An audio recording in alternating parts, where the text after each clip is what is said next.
Et nous sommes en duplex avec Jérôme Vinerier, analyste indépendant. Bonjour Jérôme. Bonjour Lucie. Alors, on en a parlé, hein, on va en reparler aussi avec vous, hein, les indices, vous suivez un petit peu tout, hein, vu que vous êtes analyste.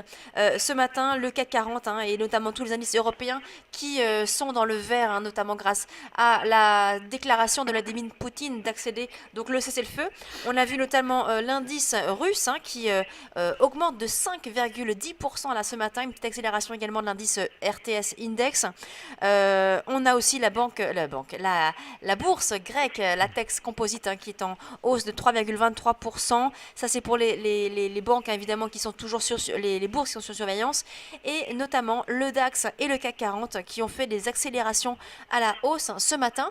Quel est votre sentiment, vous, sur les indices européens? Alors, sentiment, c'est que certes, on progresse aujourd'hui, mais il n'y a pas vraiment de surprise en fait. On constate déjà, après l'appréciation qui a été marquée du mois de janvier, où on a gagné selon les indices entre 8 et 12%, que depuis, on se stabilisait sous ces niveaux de résistance, la zone des 4700 points sur le CAC 40, mais que derrière, on tenait très bien. Donc un marché qui consolide à plat et qui donne des signes de force, eh bien, ça permet d'envisager une issue haussière et bien une reprise de la dynamique, hein, sur des rythmes comme nous avons connu en janvier. Donc le marché est haussier à moyen terme. On a même de la surperformance, hein, de l'Europe sur les États-Unis, ce qu'on n'avait plus vu depuis de nombreux mois, puisque tout au long du deuxième semestre, on avait vraiment les États-Unis qui caracolaient, qui inscrivaient de nouveaux records, alors que l'Europe était plus justement en phase de consolidation. Et depuis le début de l'année, avec notamment cette décision de la Banque Centrale Européenne, on est reparti de l'avant. Donc vraiment, ces bonnes nouvelles du côté de justement de la Russie constituent un nouvel argument qui incite les investisseurs à se positionner et eh bien techniquement cela se traduit par de nouveaux signes de force. Donc le CAC 40 qui marque quasiment un nouveau plus haut depuis juin 2008, hein, on est au-dessus des 4710 points. Voilà, ça confirme que eh bien les marchés actions de la zone euro et en particulier le CAC 40 devraient continuer leur appréciation. On a en ligne de maintenant la zone des 4800, 4850 points. Donc d'ailleurs on le voit bien au niveau de la dynamique sectorielle, les valeurs défensives comme l'alimentation et la santé perdent entre 1,5 et 1%. En revanche, on se dirige vers les secteurs qui présentent davantage de risques, l'automobile notamment, les ressources de base et les banques progressent entre 1,5 et 2%. Donc voilà, on est toujours dans ce marché haussier et bien il convient d'être patient, hein, puisque ça devrait continuer de se développer sur les prochaines semaines. Oui, effectivement, on a déjà le secteur automobile, comme vous le dites, qui prend 2%, bien aidé d'ailleurs par Renault, hein, ce matin, qui prend quasiment 9%. D'ailleurs, c'est intéressant de savoir, quand une valeur prend comme ça 9% en une journée, est-ce que vous conseillerez vous d'entrer en position ou alors on attend peut-être un petit retour pour ensuite pouvoir entrer en position à l'achat? Là encore, tout dépend de la façon dont Ouais, on intervient, hein. Si on intervient sur du court terme pour viser quelques demi pour cent en intraday avec un petit peu de levier, c'est tout à fait envisageable.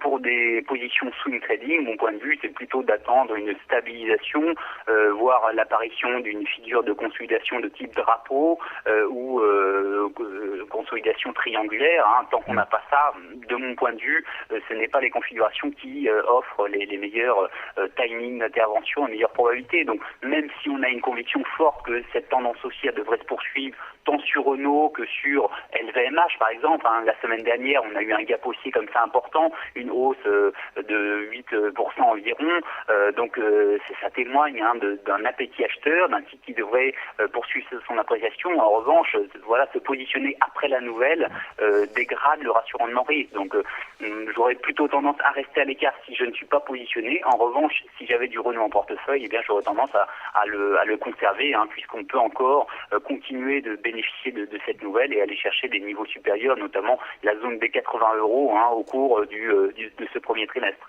Alors très rapidement, pour terminer, quelles sont aujourd'hui les valeurs, par exemple, que vous recommanderiez?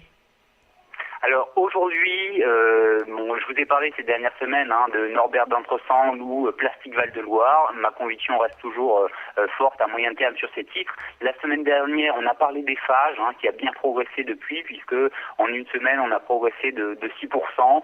Il y a une zone de résistance à court terme, mais c'est vrai que ce secteur de la construction devrait continuer d'en profiter.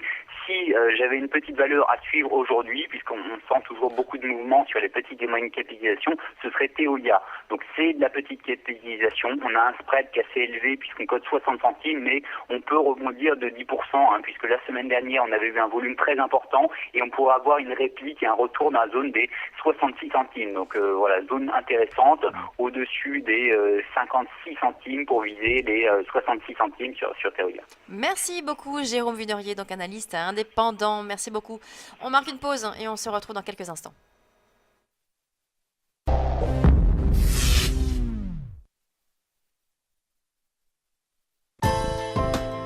Téléchargez gratuitement l'application sur votre mobile iPhone, Android et sur iPad.